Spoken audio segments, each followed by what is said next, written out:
Hello friends, आप सभी भावी शिक्षक भाई बहन को शिक्षा जगत में अग्रसर Surya bright study YouTube channel पर स्वागत है। फ्रेंड्स, आज इस वीडियो में हम बाल विकास एवं शिक्षण अधिगम के महत्वपूर्ण क्वेश्चन का प्रैक्टिस करेंगे, जो कि आपके आगामी सीटेट परीक्षा 2021 के लिए बहुत ही महत्वपूर्ण क्वेश्चन कलेक्शन है। गाइज, आप सभी से छोटी सी रिक्वेस्ट है कि वीडियो को लाइक करें और ज़्यादा से ज़्यादा वीडियो को शेयर करें और अपना फीडबैक कमेंट बॉक्स में अवश्य दें। और जो भी नए साथी जुड़े हैं, प्लीज़ चैनल को सब्सक्राइब करके ऑल नोटिफिकेशन को ऑन कर दें, क्योंकि इस चैनल के माध्यम से हम रेगुलर शिक्षक भर्ती परीक्षा की तैयारी करा रहे हैं। तो गाइज, आज का सेशन स्टार्ट करते हैं। गाइज, क्वेश्चन है, अधिगमकर्ताओं की व्यक्तिगत क्षमता के आधार पर उनकी कठिनाइयों के विभिन्न स्तरों को ध्यान में रखते हुए पढ़ाने की विधि को क्या कहा जाता है?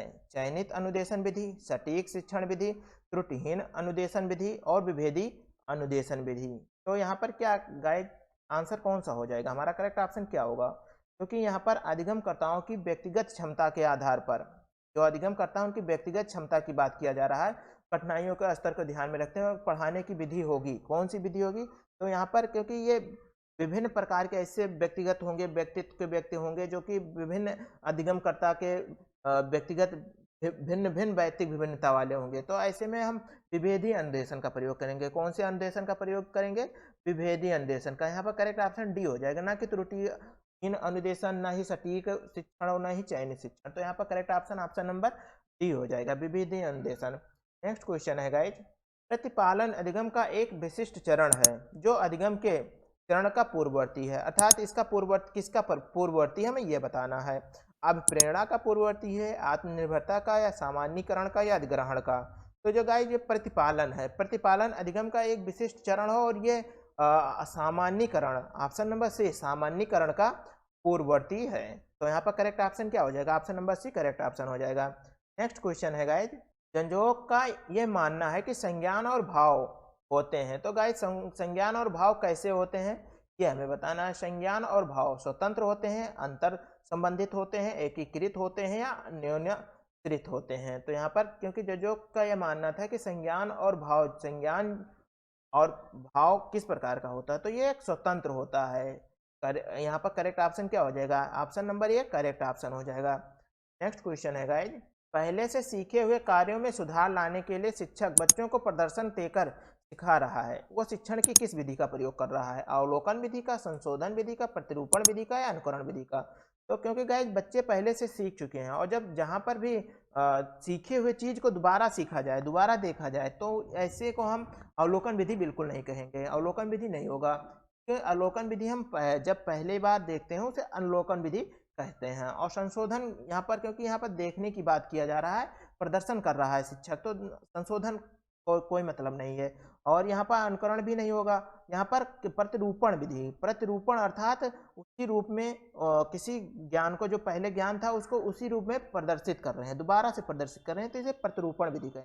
ऑप्शन नंबर सी यहाँ पर करेक्ट ऑप्शन हो जाएगा। ओके गाइज, नेक्स्ट क्वेश्चन है गाइज, मैन और जैनिस के अनुसार निर्णय लेने वाले बच्चे समस्या का विश्लेषण करते हैं, विकल्पों की सूची बनाते हैं और इसके फायदे नुकसान के प्रत्येक पहलू पर विचार करते हैं, उसका व्यवहार प्रस्तुत करता है।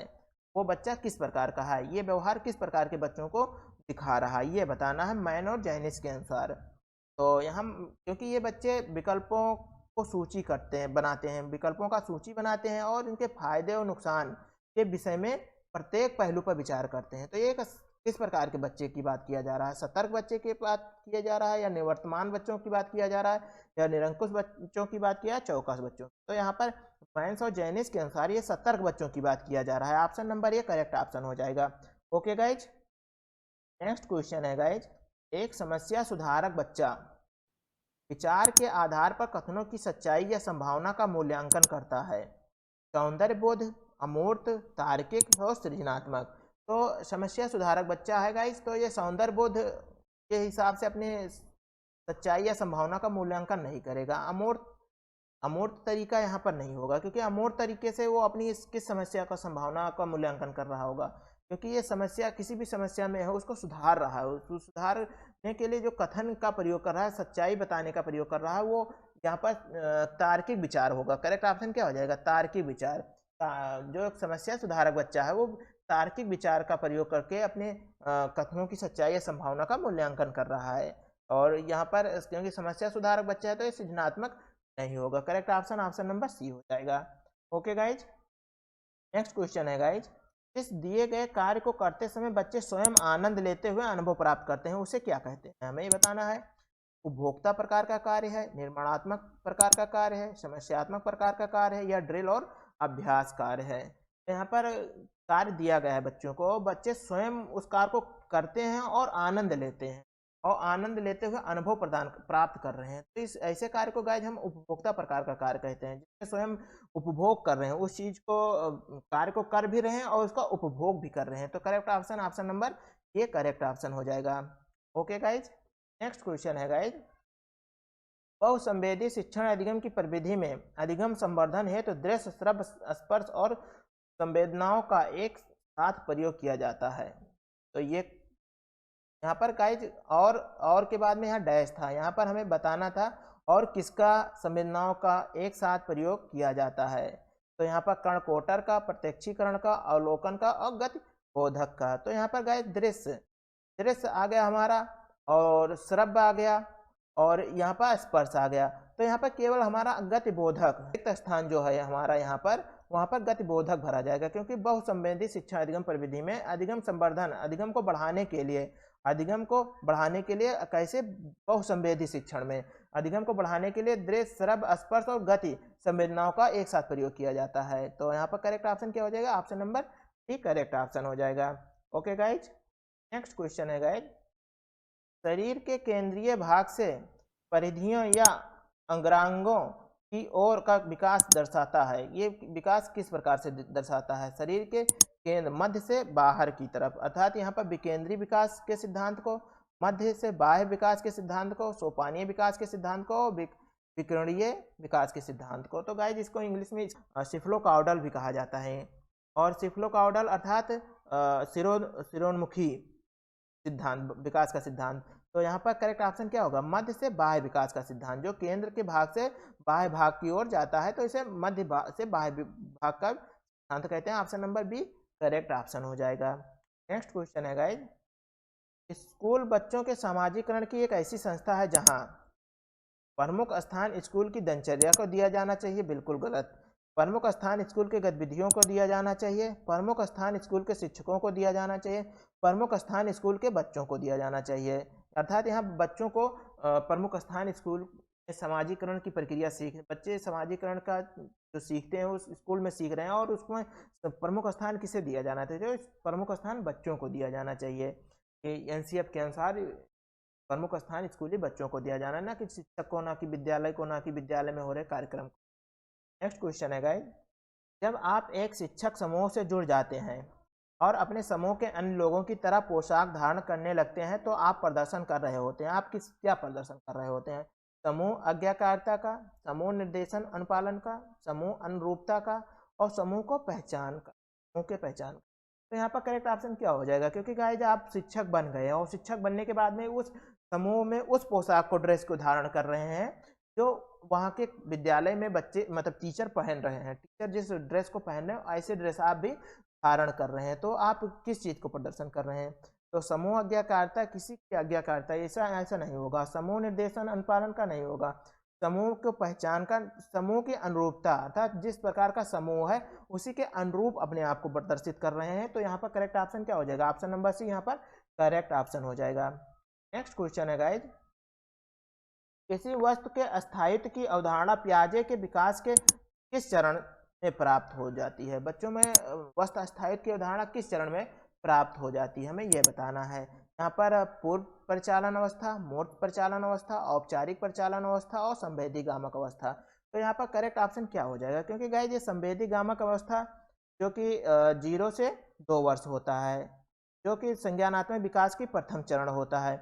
उसके बाद में दूसरा चरण होता है पूर्व संक्रियात्मक अवस्था या पूर्व परिचालन अवस्था, जिसका उम्र होता है 2 से 11 वर्ष, और ये दूसरा संज्ञानात्मक विकास का दूसरा चरण होता है चिन पियाजे जी का। और तीसरा होता है मूर्त परिचालन अवस्था या मूर्त संक्रियात्मक अवस्था, तो जिसका उम्र होता है 2 से 7 वर्ष यहाँ पर होता है, और यहाँ पर 7 से 11 वर्ष होता है, 7 से 11 वर्ष, और ये तीसरा हो जाएगा। और उसके बाद में औपचारिक संक्रियात्मक अवस्था जिसका उम्र होता है 11 से 15 वर्ष, और ये 4 चरण होते हैं। तो यहाँ पर बच्चों के अंदर वस्त स्थायित्व, वस्त स्थायित्व किस अवस्था में आ जाता है? तो वस्त स्थायित्व गाइज बच्चों के अंदर संवेदी गामक अवस्था में आ जाता है। संवेदी गामक अवस्था में वस्त स्थायित्व बच्चों के अंदर आ जाता है। इसी में गाइज संवेदी गामक अवस्था में ही वस्त स्थायित्व आ जाता है। उसके बाद में अनुकरण का आ जाता है, अनुकरण, और साथ में बच्चे के अंदर आ जाता है मूल प्रवृत्त्यात्मक और परावर्ती प्रक्रिया। मूल प्रवृत्त्यात्मक क्या होता है? मूल प्रवृत्त्यात्मक जैसे बच्चे का रोना, हंसना, गाना, ये मूल प्रवृत्ति होता है, रोना और हंसना, ये सभी। और हो गया प्रावर्तिक प्रक्रिया। प्रावर्तिक प्रक्रिया वो होता है जिसमें गाइज बच्चे पलट के अपने जिस प्रकार से आप कर रहे हैं उसी का अनुरूप कर रहे हैं, उसी अनुकरण करके दोबारा उसी प्रकार के प्रावर्तिक करते हैं। जैसे आप उसको देख रहे हैं तो बच्चा भी आपको देखता रहेगा। गाइज जीन पियाजे की पूरा वीडियो हमने पहले ही कवर कर चुकी है। यहाँ पर यदि पूरा डिटेल में पढ़ना चाहते हैं तो वीडियो के डिस्क्रिप्शन में या वीडियो के एंड में प्लेलिस्ट डाल देंगे, वहाँ से आप जीन पियाजे को बहुत ही अच्छी प्रकार से पढ़। नेक्स्ट क्वेश्चन है गाइज, व्यक्तिगत शिक्षा कार्यक्रम की योजना के संदर्भ में बनाई जाती है? बाल केंद्रित शिक्षा कार्यक्रम के संदर्भ में, मुक्त विद्यालयी शिक्षा कार्यक्रम के संदर्भ में, ही अधिगम शिक्षा कार्यक्रम के संदर्भ में, विशेष शिक्षा कार्यक्रम। तो व्यक्तिगत शिक्षा कार्यक्रम योजना, जो कि व्यक्तिगत शिक्षा कार्यक्रम क्यों बनाया जाता है? बाल केंद्रित शिक्षा कार्यक्रम की संदर्भ में बनाया जाता है। तो यहाँ पर करेक्ट ऑप्शन क्या हो जाएगा? ऑप्शन नंबर ये, बाल केंद्रित शिक्षा कार्यक्रम। ओके गाइज, नेक्स्ट क्वेश्चन है गाइज, महीने की आयु के बीच अधिकांश बच्चे शब्दों को मिलाकर छोटे छोटे वाक्यों में बोलना शुरू कर देते हैं। बोलने की बात किया जा रहा है गाइज। तो यहाँ पर 18 से 24 महीने में, 24 से 30 महीने, 12 से 18 महीने में। करेक्ट ऑप्शन क्या होगा गाइज? क्योंकि किस महीने में बताना है, बच्चे जो छोटे छोटे शब्दों को मिलाकर एक वाक्य बना बोलना शुरू कर देते हैं, वाक्यों को बोलना शुरू कर देते हैं। तो ऐसे 18 से 24 महीने में, 18 से 24 महीने के बच्चे जो होते हैं वो छोटे छोटे शब्दों का वाक्य, एक वाक्य, दो वाक्य बोलना शुरू कर देते हैं। करेक्ट ऑप्शन ऑप्शन नंबर ये हो जाएगा। नेक्स्ट क्वेश्चन है गाइज, बुद्धि लब्धि या आईक्यू की अवधारणा दी गई थी? बुद्धि लब्धि या आईक्यू की अवधारणा किसने दिया था? बिने के द्वारा, स्टर्न के द्वारा, टर्मन के द्वारा और गैल्टन के द्वारा। तो यहाँ पर गाइज बुद्धि लब्धि आईक्यू की अवधारणा सबसे पहले फ्रांस के मनोवैज्ञानिक, सुप्रसिद्ध मनोवैज्ञानिक थे, अल्फ्रेड बिने ने दिया था। अल्फ्रेड बिने ने शुरू में इस परीक्षण में 10 प्रश्न थे और कुछ समय बीतने के बाद में इस परीक्षण में 62 प्रश्न हो गए थे। और इसके बाद में फिर टर्मन ने आकर यहाँ पर परीक्षण का नामकरण कर दिया। जो बिने साइमन परीक्षण था, इसका नाम दिया स्टैनफोर्ड बिने परीक्षण। और ये 2 से 14 वर्ष के लिए बच्चों के लिए बनाया और इसमें कुल प्रश्नों की संख्या टर्मन ने कर दिया था 90 प्रश्न। और 90 प्रश्न करने के कुछ दिन के बाद में फिर क्या हुआ, 1912 में स्टर्न ने यहाँ पर आईक्यू की अवधारणा लाया। आईक्यू की अवधारणा लाया तो क्या हो गया यहाँ पर हो गया आईक्यू इज इक्वल टू मानसिक बुद्धि। क्या हो गया? मानसिक बुद्धि और डिवाइड हो जाएगा वास्तविक बुद्धि से। और यहाँ पर इसका मल्टीप्लिकेशन हो गया 100 से।